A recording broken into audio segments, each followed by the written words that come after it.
Okay, okay, okay. Ano dito? Ate! Tangina, para mga classmate ko lang sa college ah. Nilulubog kami sa baha. Tapos sila nagpapakasarap. Yung... Mga pulis, ninanakawan nila pero pinapateka nila. Yung... Tama. Tama. 18. Oh, gagi, pasok ka na boy. Pwede ka na makulong.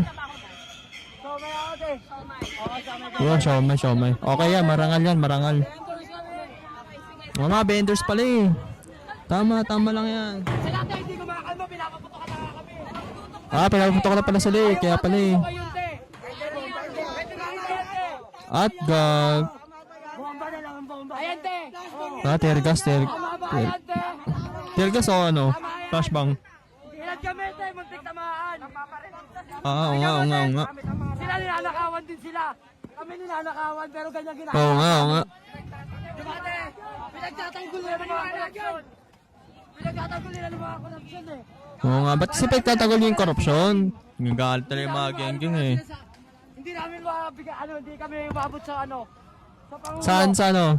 Kami ganito, nagmamakahirap sila pa sarap na kay gasa malambot ako doon.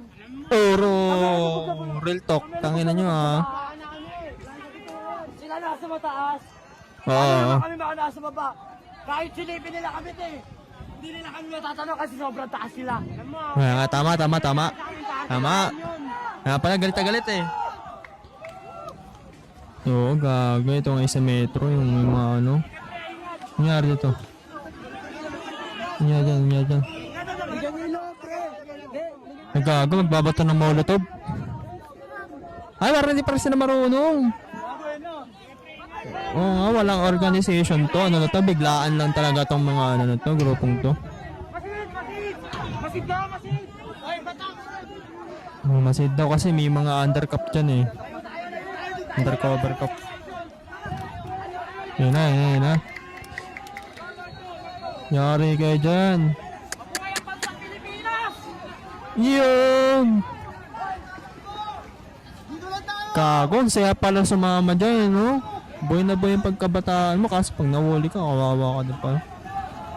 Ano, dami na sira. Sinunog pa yung trailer truck ko, no? Pag kita sa live eh. Ganito pala sa ano, sa baba pala nila. Sitwasyon mo, tignan mo, batang-bata pa to. Gago, sino yan?